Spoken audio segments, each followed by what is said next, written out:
폭사 고발 등 강경 대응 속에 한유총이 개학 연기를 철회했습니다. 당국은 한유총 허가를 취소하는 등 압박을 계속하고 있습니다. 유아교육의 공공성과 투명성은 늘 제자리 걸음이었습니다. 이러한 관행은 이번 기회에 반드시 바로잡아야 할 것입니다. 개학 연기에 참여한 유치원은 예상보다 적었지만 학부모들의 불편은 불가피했습니다. 더 이상의 혼란은 없을지, 또 유치원 3법 처리는 어떻게 될지 자세히 짚어봅니다. 트럼프 대통령이 한미연합훈련 종료는 북한과 긴장을 줄이는 거라며 대화 여지를 이어갔습니다. 김정은 위원장은 시진핑 주석과의 만남 없이 평양으로 향하고 있습니다. 2달 넘게 공전해온 국회가 오는 7일부터 정상 가동됩니다.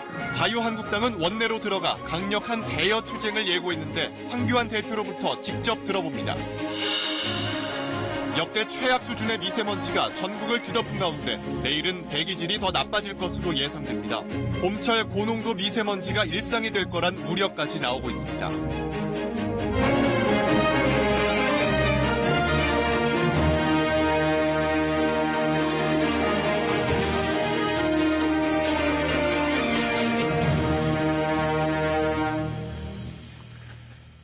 뉴스 시작하겠습니다. 유치원 개학 연기 투쟁을 밀어붙였던 한국유치원총연합이 하루 만에 중단하기로 했습니다. 예상보다 참여한 유치원이 적고 정부 당국이 한유총에 대해서 설립 허가를 취소하기로 하는 등 강력히 대응해서 물러선 것으로 보입니다. 그러나 학부모의 혼란과 당혹감은 여전히 남아있고 그럼 앞으로 어떻게 될 것이냐, 대책이 더 중요해지고 있습니다. 먼저 이호준 기자가 보도합니다. 강경일변도로 정부에 맞서던 한유총의 개학 연기 사태가 하루 만에 끝났습니다. 한유총은 학부모들의 염려를 더 이상 초래하는 것은 바람직하지 않다며 조건 없이 개학 연기 투쟁을 철회한다고 밝혔습니다. 2019년 3월 5일부로 각 유치원은 자체 판단에 의해 개학하여 주시기 바랍니다. 정부의 강경한 대응과 차가운 여론, 그리고 개학 연기 참여가 예상을 밑돌자 내린 결론입니다. 교육부 집계 결과 개학 연기를 한 유치원은 전국에서 239곳이었습니다. 그마저도 대부분 돌봄 서비스를 운영해 아예 문을 닫은 유치원은 18곳에 불과했습니다. 개학을 연기하기로 했다가 밤사이 방침을 철회한 유치원이 120곳을 넘었습니다. 개학 연기 철회됐다고. 그래서 여기 원래 오려고 했던 5명 원아들은 오지 않는 걸로 그렇게 결정이 났다고 말씀드릴게요. 개학 연기 철회에도 서울시 교육청은 예고한 대로 한유총의 사단법인 허가를 취소하기로 했습니다. 불법 휴업을 강행하고 폐원도 불사하겠다는 위협을 지속한다면 민법 제38조에 의거해 한유총의 설립 허가 취소를 진행하겠습니다. 정부도 에듀파인 도입과 시행령 개정 등으로 예정대로 유치원 공공성 강화를 추진해 나갈 예정입니다. 유아교육의 공공성과 투명성은 늘 제자리 걸음이었습니다. 이러한 관행은 이번 기회에 반드시 바로잡아야 할 것입니다. 교육부는 또 한유총의 개학 연기를 불법 단체 행동으로 보고 공정거래위원회에 신고할 예정입니다. KBS 뉴스 이호준입니다. 개학 연기는 철회됐지만 오늘 하루 일부 학부모들은 급히 휴가를 내고 불편을 겪어야 했습니다. 우려한 것보다는 혼란이 적었지만 사립 유치원에 대한 근본적 불신은 큰 문제로 남게 됐습니다. 오현태 기자가 현장 돌아봤습니다. 개학을 연기한 경기도의 한 유치원. 하지만 여느 때와 다름없이 아이들의 신발과 가방이 보입니다. 정상 수업을 하진 않지만 소속 원생들을 봐주는 이른바 자체 돌봄을 하고 있기 때문입니다. 수업하는 게 아니라 그냥 우리끼리 아이를 돌봐주는 거야. 방학 중에 왜 돌봄 주시는 거야? 유치원 대부분은 이렇게 한유총의 지시는 따르면서 학부모들의 비난을 피할 수 있는 개학 연기 후 자체 돌봄이라는 절충점을 택했습니다. 그러나 일부 유치원은 통원버스를 운행하지 않아 학부모들은 손수 등원을 시켜야 했습니다. 특히 개학 연기를 강행한 유치원 가운데 10여 곳은 자체 돌봄 서비스까지 없어 직장을 못 나간 학부모도 있었습니다. 유치원 가면 뭐 먹어가지고 가기로 했었어? 이 엄마는 6살 딸아이의 가방과 이름표까지 마련했지만 유치원의 개학 연기 통보에 급히 휴가를 냈습니다. 당장 아이를 못 보내는 것 때문이라기보다는 이런 자기들 이익 때문에 아이들을 이렇게 쉽게 생각하셨구나. 설명회를 열어 개학 연기를 사과한 유치원도 있었지만 학부모들의 불신은 잦아들지 않았습니다. 문자 자체가 거의 뭐 무기한 연기 뭐 이런 식으로 왔기 때문에 저희는 거의 협박을 당한 거랑 마찬가지였거든요. 그러니까 그게 화가 난다는 거예요. 유치원에 대한 신뢰가 많이 떨어진 상태이기 때문에 그 부분에 있어서 아이를 위한 가장 최선의 방법이 무엇인지 많이 생각하고 있는 상태예요. 새학기에 설렜던 아이들과 학부모들은 불안과 혼란 속에 하루를 보내야 했습니다. KBS 뉴스 우현태입니다. 네, 사립유치원 사태는 일단 진정 국면을 맞게 됐지만 앞서 언급한 대로 사립유치원에 대한 불신과 뭔가 근본적 대책이 필요하다는 요구는 더 커질 수밖에 없는 상황입니다. 문화복지부 박예원 기자 나와 있습니다. 네, 박 기자, 일단 학부모 입장에서 내일부터는 아이들을 걱정 없이 유치원에 보내도 되는 거죠? 네, 오늘 개학 연기를 했던 유치원들도 내일은 모두 문을 열 것으로 보입니다. 한유총 지도부의 바뀐 입장에 반대해서 개별 유치원이 계속 문을 닫고 있을 가능성은 크지 않거든요. 그래도 모르니까 확인은 해보셔야 합니다. 교육지원청에서 오늘 개학을 연기했던 유치원들에게 내일 만약 정상 운영을 한다면 학부모들에게 문자 메시지 등으로 안내를 해라 이렇게 전달한 상황이거든요. 문자 메시지를 받으셨다면 아이를 보내도 되고 문자 메시지를 못 받았다면 교육지원청에 전화하시면 됩니다. 내일 교육지원청에서 이걸 확인하기 위해서 현장 점검을 나갑니다. 문자 메시지를 못 받을 수도 있다. 이게 지금 일부 강성 유치원도 있지 않습니까? 아예 폐원을 해버리겠다. 결국 이 말은 개별 행동을 하는 유치원도 있을 수 있다는 거네요? 네, 가능성이 크진 않지만 그럴 수 있겠죠.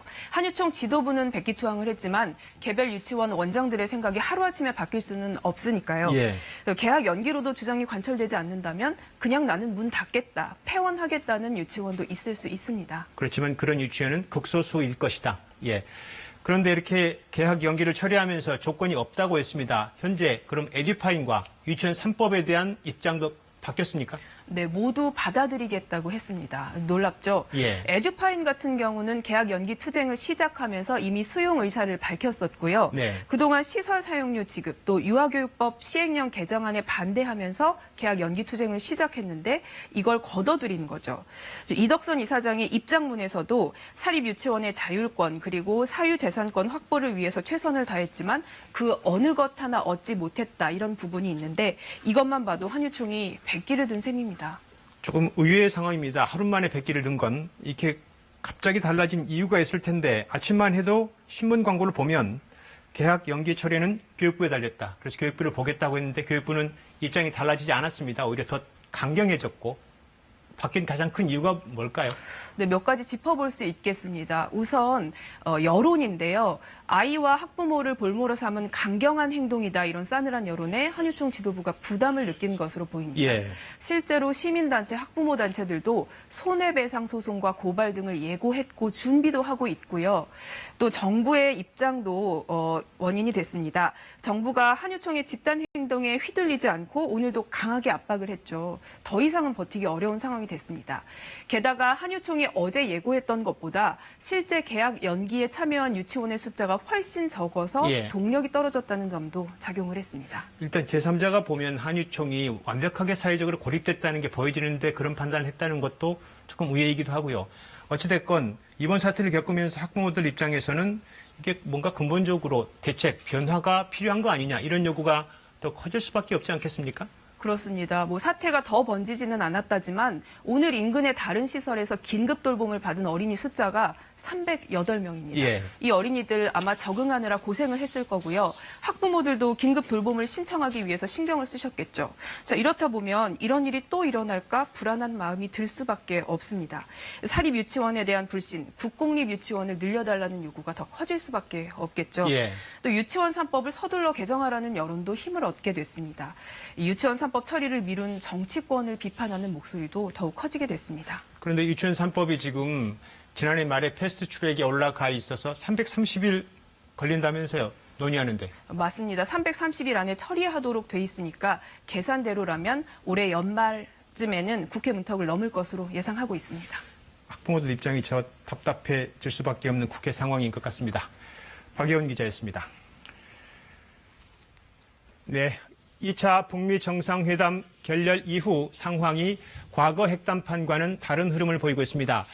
북미 두 나라 모두 상대방을 자극하지 않으려는 모양새가 뚜렷합니다. 먼저 트럼프 미국 대통령이 오늘 대규모 한미 연합훈련을 종료한 것은 북한과 긴장을 줄이는 좋은 일이다. 그리고 2차 회담이 결렬된 것은 미국 내의 상황, 그러니까 코원 청문회를 연 미국 민주당 탓이다. 이런 말까지 했습니다. 먼저 워싱턴 연결하겠습니다. 김은규 특파원, 트럼프 대통령이 대규모 한미훈련 중단이 북한과 긴장을 줄이는 것이다. 이렇게 말을 했습니다. 북한에 대한 발언, 북한을 겨냥한 발언이라고 봐야겠죠? 네, 북한을 향한 메시지로 지금 보입니다. 내가 회담장 걸어 나왔지만 끝난 거 아니다. 봐라, 대규모 군사훈련 중단 약속했는데 그 약속 지킨다. 당신들에게 이렇게 성의를 보인다라는 뜻으로도 해석됩니다. 그런데 이례적으로 오늘 코원 청문회를 북미 정상회담의 결렬 이유로 들었습니다. 이건 사실 대놓고 미국의 정치 상황 때문이다. 이렇게 탓을 한 거죠. 그렇게 보입니다. 북한이 제재 다 풀어달래서 결렬됐다가 회담 직후에 트럼프 대통령이 한 말입니다. 그런데 또 코원 청문회도 결렬에 일조했을 수 있다 이렇게 말한 겁니다. 대통령이 핵담판하는데 사기꾼 공개 청문회를 한 것은 미국 정치의 밑바닥을 보여준 것이다라고 했습니다. 회담에서 빈손으로 왔다고 비판하고 있는데 정작 그렇게 만든 것은 코원 청문회 판을 깔아놓은 야당 탓도 있다는 겁니다. 네, 트럼프 대통령 발언이 거침없군요.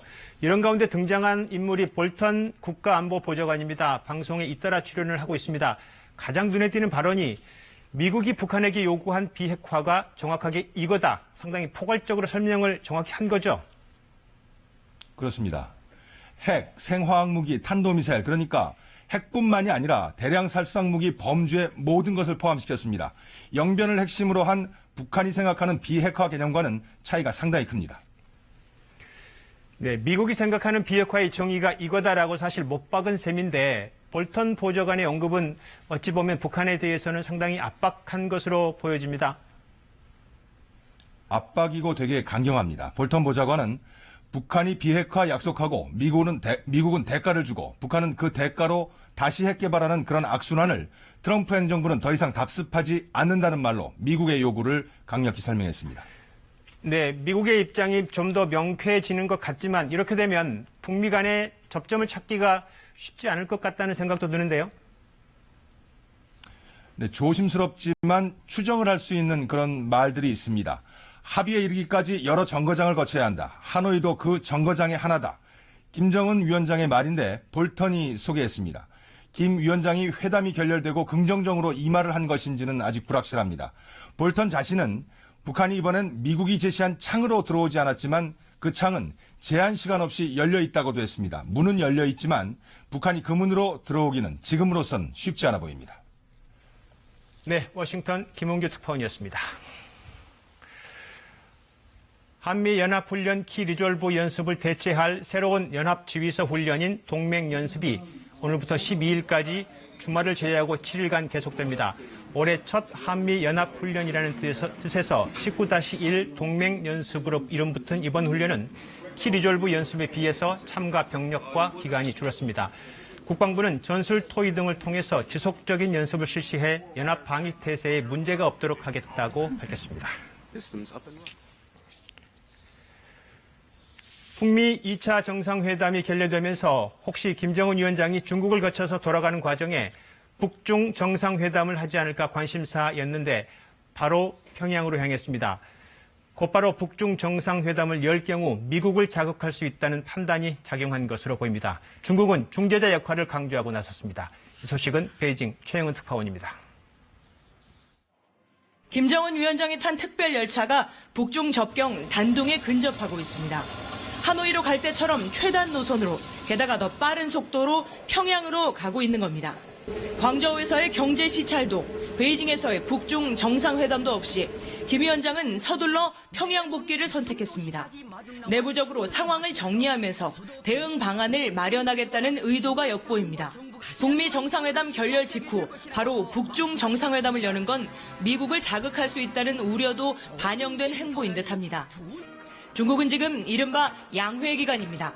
한 해의 정치, 경제, 외교 안보 등 중국 정부의 목표와 방향이 이 자리에서 결정됩니다. 북중 정상회담은 열리지 않았지만 중국 양회에서도 하노이 북미 핵담판이 주요 이슈로 등장했습니다. 双方都表明愿意继续进行对话。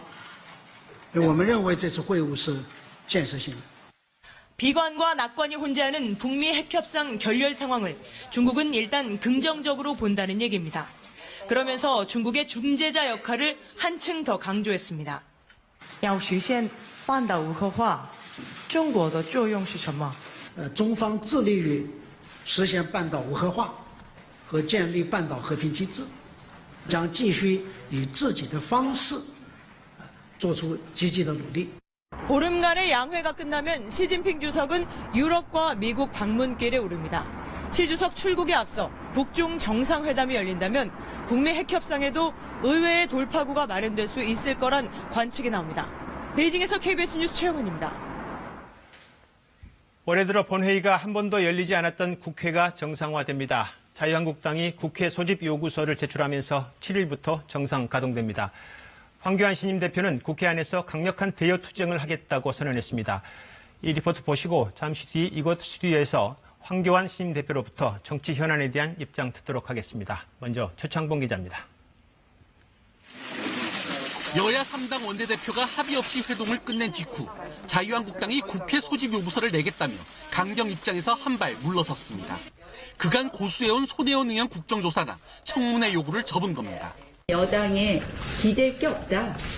그리고 기대할 게 없다라는 그런 생각으로 이제 저희가 결단을 내리기로 하겠습니다.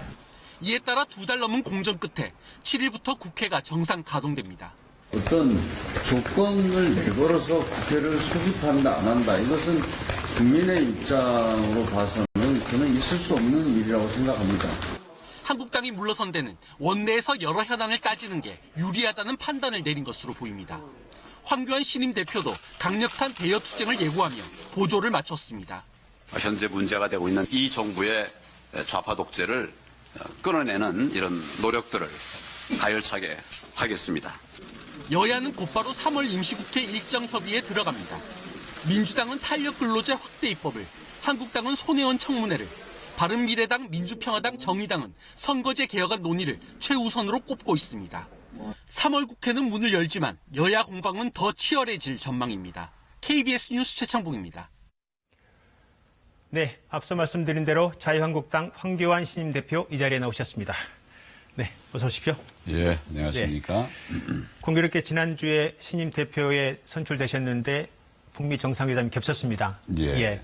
오늘부터 본격적으로 대표 행보를 시작하셨는데 국회도 정상화됐고 앞으로 자유한국당을 어떻게 이끌 계획인지 오늘 아침에 최고위 회의를 보니까 경제, 민생, 안보를 키워드로 설명을 하셨던데 가장 강력하게 주안점을 어떤 걸 두고 싶으십니까? 기본적으로 이 정부가 총체적인 난국에 빠지도록 실정을 하고 있습니다. 예. 그러니까 이 부분에 관해서 실정을 바로 잡아내기 위한 그런 투쟁이라고 그럴까요? 예. 강력한 대응을 하도록 그렇게 하겠습니다. 예. 그럼 현 정부의 실정을 말씀하셨는데 가장 구체적으로 어떤 부분을 지적을 하고 싶으십니까? 우선 경제가 다 무너지지 않고 있습니까? 예. 그리고 민생도 참 정말 힘들게 되어 있습니다. 안보도 불안합니다.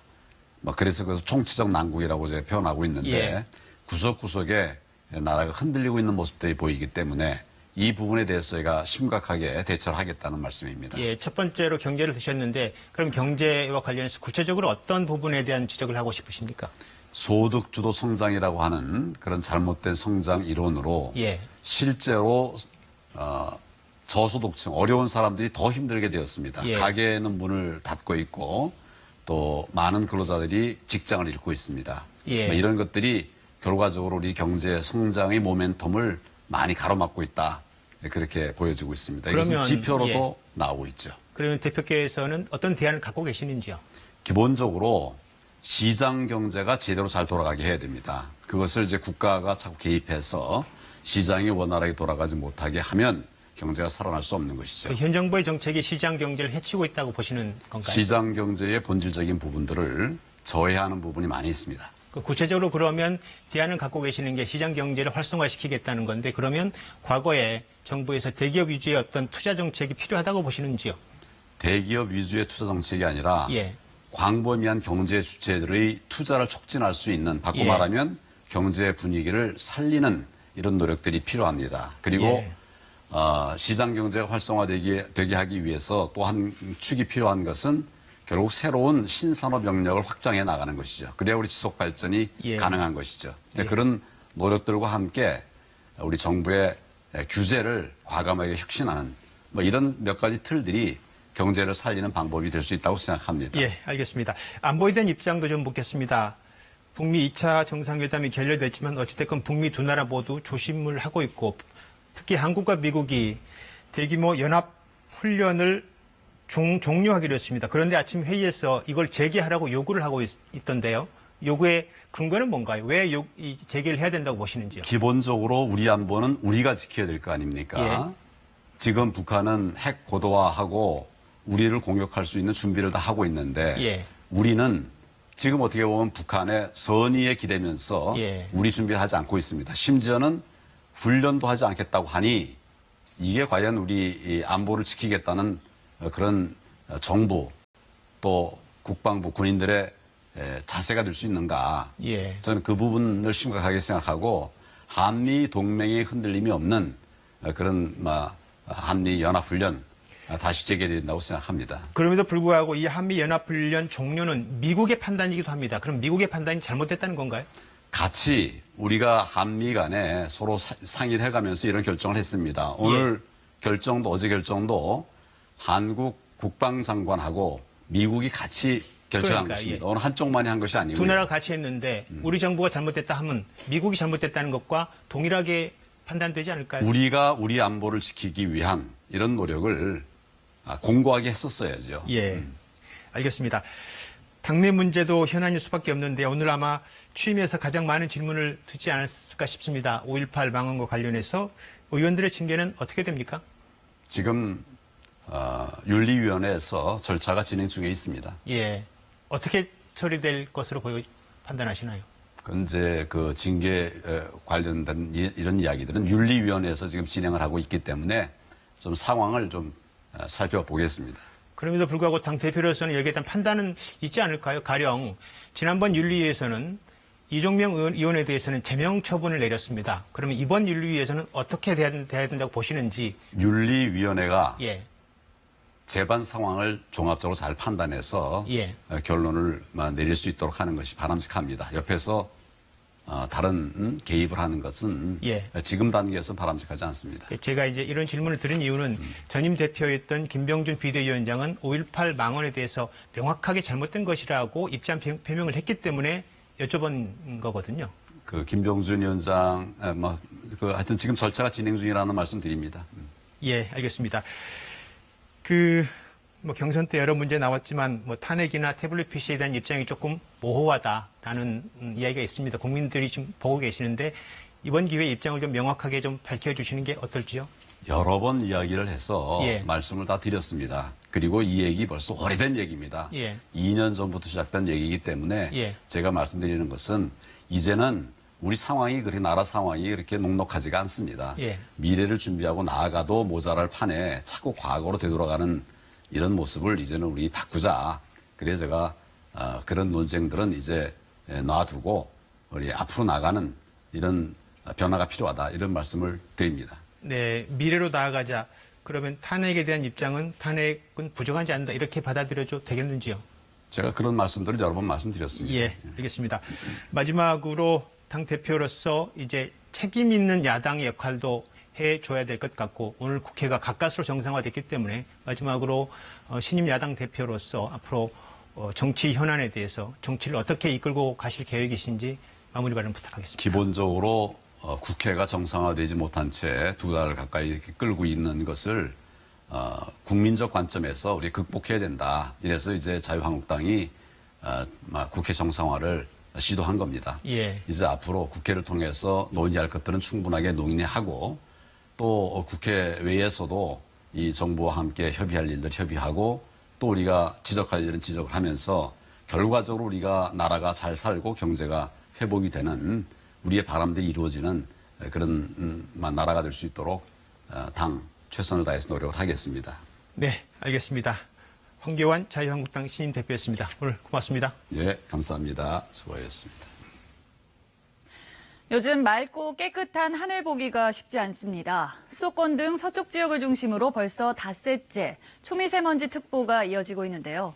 앞으로 봄철 대기질 악화가 일상이 될 것이라는 우려도 나옵니다. 신방실 기상 전문 기자가 전해드립니다.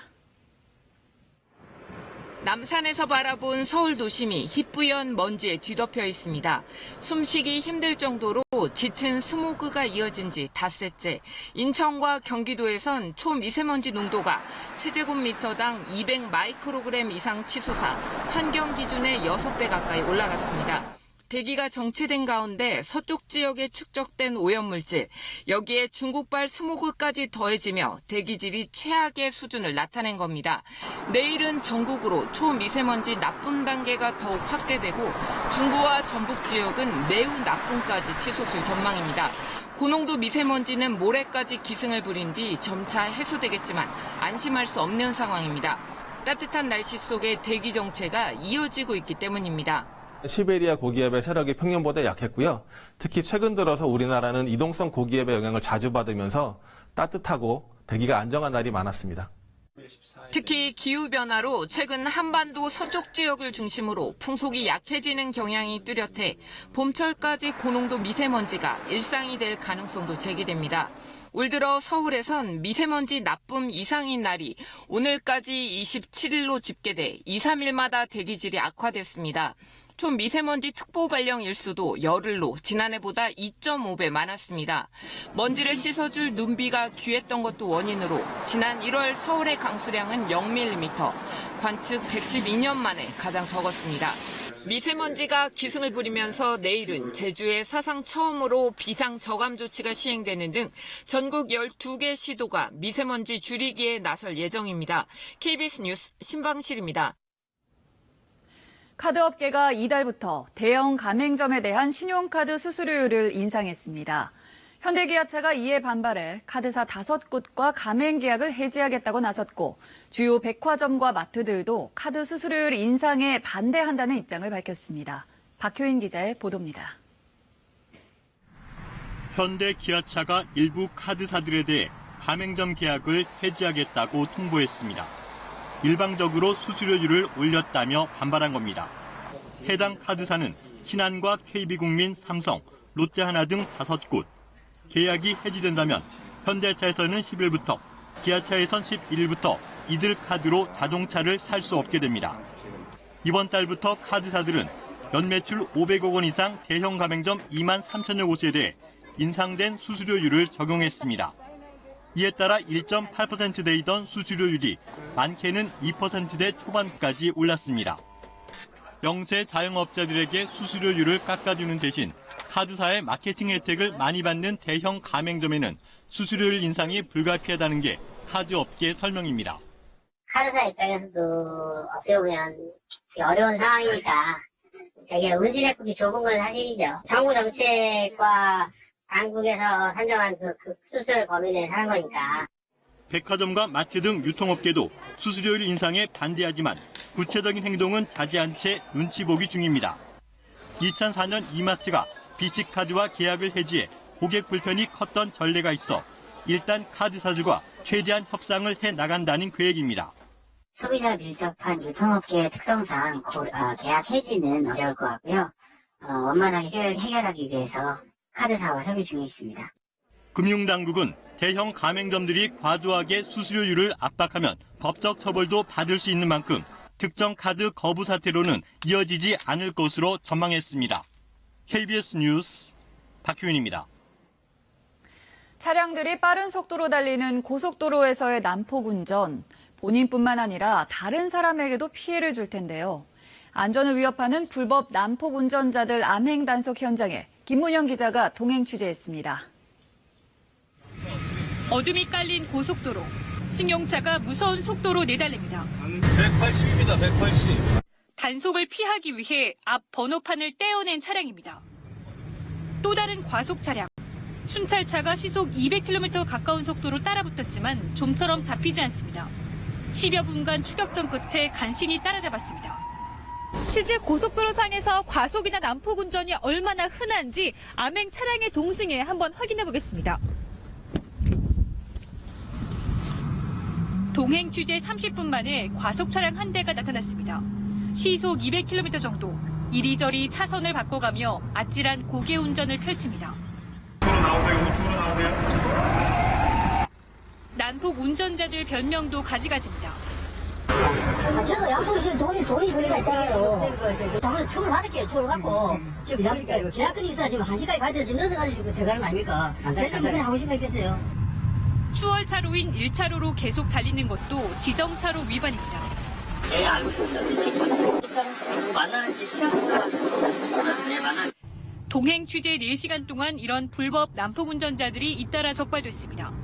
위반 행위 건건 벌점 부과를 해서 면허 정지 내지는 취소 처분까지 이렇게 강화하고 있는 상황입니다. 지난해 전국 고속도로 교통사고 사망자는 252명, 1년 전보다 10% 넘게 늘었습니다. 경찰은 전국 고속도로에서 수시로 암행 단속을 벌이고 있지만 난폭 운전은 끊이지 않고 있습니다. KBS 뉴스 김문영입니다.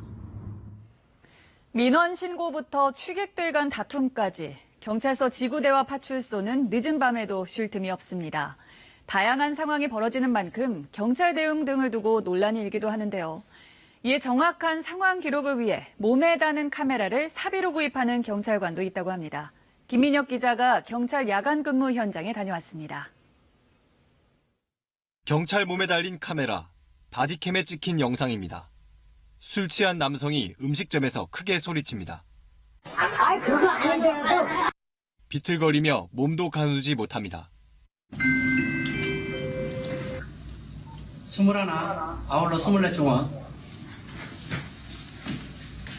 가시죠. 늦은 밤 현장 출동을 알리는 무전이 울립니다. 길가에서 남성들이 다투고 있습니다. 승객과 택시기사가 승차 거부 시비가 붙었습니다. 양측의 감정이 격해지자 결국 경찰이 나섭니다. 서로가 지금 악감정에서 서로가 감정이 상했는데 어떻게 말이 지금 안 통하잖아요. 이번엔 취객이 행인들에게 시비를 건다는 신고가 접수됐습니다. 취객을 집까지 데려다주는 경우도 부지기수. 날씨 추우신데 얼른 들어가세요. 네? 날씨 추우니까 얼른 들어가시라고요. 수시가 여기 계시면 들어가세요. 때론 경찰의 대응이 부적절했다는 논란도 생깁니다. 지난해엔 경찰이 술 취한 여성의 머리채를 잡아 여론의 질타를 받기도 했습니다. 이젠 경찰 대응 요령까지 등장했습니다. 경찰관이 무엇을 할 때 항상 먼저 말을 하고 그 행동을 취하는 것이죠. 잠깐 어깨 좀 두드리겠습니다. 정신 차리세요. 정신 차리세요. 효과도 좋고 시간도 절약되는 좋은 방법이라고 생각합니다. 앞으로 적극 활용하면 좋을 것 같습니다. 취객들의 폭행과 폭언에 시달리는 경우도 많습니다. 경찰관한테 왜 일처리를 그렇게 했느냐, 당신들이 뭐 그런 경우가 있느냐 없느냐, 그런 경우가 좀 많죠. 잠깐 신고 하나 들어가네요. 이렇다 보니 자기 돈을 들여 바디캠을 착용하는 경찰관도 늘고 있습니다. 이거는 제가 사비로 주고 개인으로. 이게 지금 인터넷에서 20만 원에 팔고 있더라고요. 상황을 기록해 수사자료로 활용할 수 있고 취객을 상대할 때 스스로 더 조심할 수 있습니다. 현재 일선 경찰에 보급된 바디캠은 총 100대, 서울 지역 3개 경찰서에만 배포됐습니다. KBS 뉴스 김민혁입니다. 클럽 버닝썬에서 불거진 마약 관련 혐의와 현지 경찰과의 유착 부문을 두고 수사가 빠르게 진행되고 있습니다. 또 가수 승리의 성접대 의혹과 관련한 카카오톡 원본 내용도 국민권익위에 제출된 것으로 확인됐습니다. 보도에 오대성 기자입니다. 서울 강남클럽 버닝썬의 공동대표 이문호 씨가 경찰 조사실로 향합니다. 버닝썬 내에서 마약 유통된 거 알고 계셨어요? 버닝썬 사건이 불거진 지 100일을 넘긴 가운데 경찰은 현재까지 이 클럽 관계자 등 10여 명을 마약 투약, 유통 등의 혐의로 입건했습니다. 마약 유통에 대한 버닝썬 운영진의 조직적 개입 여부도 수사하고 있다고 밝혔습니다. 또 클럽에 10대가 출입한 사건을 덮기 위해 현직 경찰에 돈이 전달됐다는 의혹에 대해서도 관계자들을 잇따라 소환해 조사 중입니다. 자신이 돈 전달책이라고 폭로했던 이모 씨도 오늘 다시 소환됐는데 지금까지 자신의 폭로가 거짓이었다고 말을 번복했습니다. 버닝썬 대표 측으로부터 2천만 원 받으신 거 인정하십니까? 아니, 그건 인정하지 않습니다. 그러나 경찰은 이 씨의 계좌에서 거액의 현금이 6개의 계좌로 송금된 사실을 확인했습니다. 원경환 서울지방경찰청장은 클럽과 경찰의 유착 의혹에 대해 사실로 드러나면 엄중히 처벌하겠다고 밝혔습니다.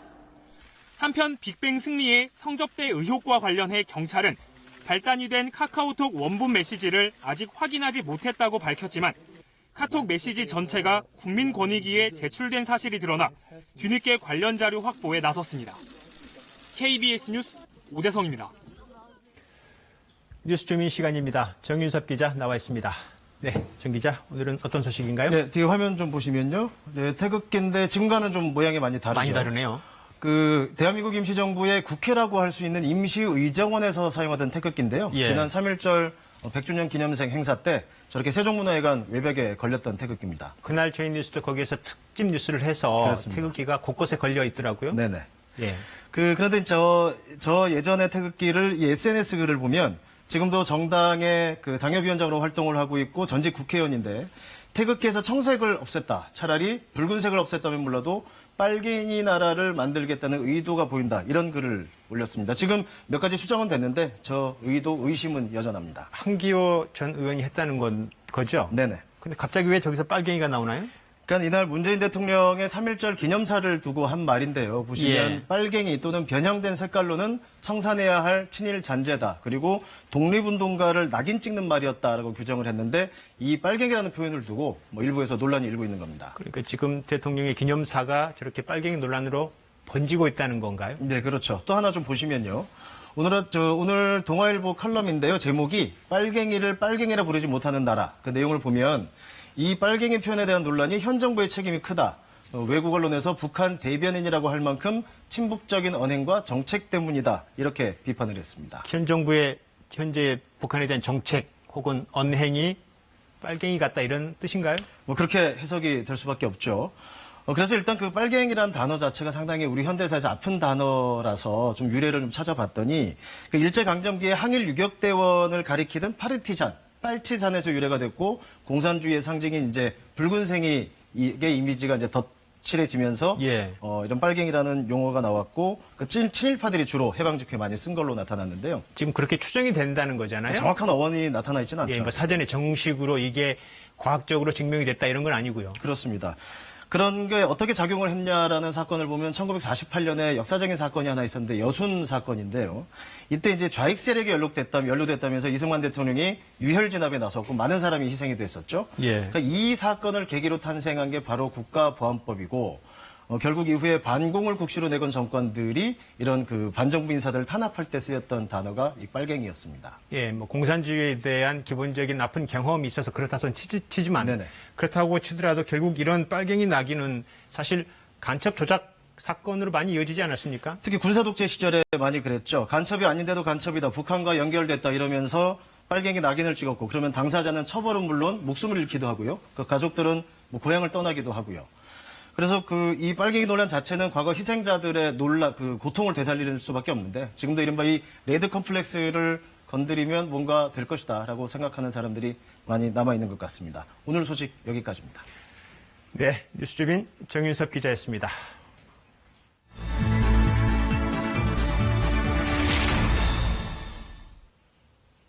전국의 주택 가격이 하락세를 보이고 있는 가운데 한국감정원의 조사 결과를 보면 지난달 전국의 주택 전셋값은 0.22% 떨어져 2017년 12월 이후 15개월 연속 하락세가 이어지고 있습니다.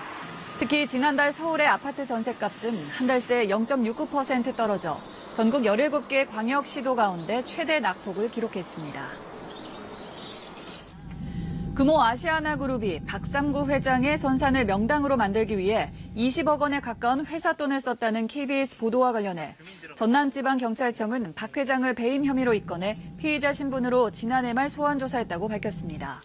박 회장은 혐의를 모두 부인한 것으로 알려졌습니다. 박용곤 두산그룹 명예회장이 어제 저녁 노환으로 별세했습니다. 향년 87세인 박용곤 명예회장은 1932년 서울에서 고 박두병 두산그룹 초대 회장의 6남 1녀 중 장남으로 태어나 두산산업 대표 등을 거쳐 1981년 두산그룹 회장에 올랐습니다. 지난해 출산율이 1명 미만으로 떨어지며 최저치를 기록했죠. 저출산 고령화 현상이 뚜렷한 농어촌 지역은 그 여파가 더 확연히 드러납니다. 신입생이 없어 입학식조차 하지 못하는 학교들이 적지 않다는데요. 최송현 기자가 취재했습니다. 개교 100년을 앞둔 전남의 한 초등학교. 새학기를 맞아 조촐한 입학식 행사가 열렸습니다. 재학생은 28명, 올해 신입생은 단 1명입니다. 40년 경력의 담임교사가 유일한 친구이자 학습 도움입니다. 한 아이를 1학년에서 맡게 된 것은 처음이거든요. 1학년 아이가 되어서 같이 이렇게 놀면서 공부할 계획입니다. 3,400여 명의 졸업생을 배출한 전남의 한 중학교. 올해는 신입생이 한 명도 없어 1학년 교실이 텅 비어 있습니다. 신생아 감소 현상이 심화되면서 농어촌 지역 학교에선 더 이상 낯설지 않은 풍경입니다. 특히 전남에서는 최근 3년 동안 120개 학교가 신입생을 한 명도 받지 못했습니다. 전남교육청은 신입생이 없더라도 학교 통폐합은 가급적 하지 않겠다는 방침입니다. 제한적 공동학구제나 통학편의 이런 것들을 좀 확대를 해가지고 읍지역이나 도시지역에서 농어촌의 어떤 특색을 선호해서 올 수 있게끔 작은 학교와 특색적인 프로그램들을 좀 부각시키면서 이제 가려고 그러거든요. 그러나 노령화와 학령인구 감소가 더욱 심화되면 농어촌 지역 학교들은 결국 문을 닫게 되는 건 아닌지 학부모들의 걱정이 커지고 있습니다.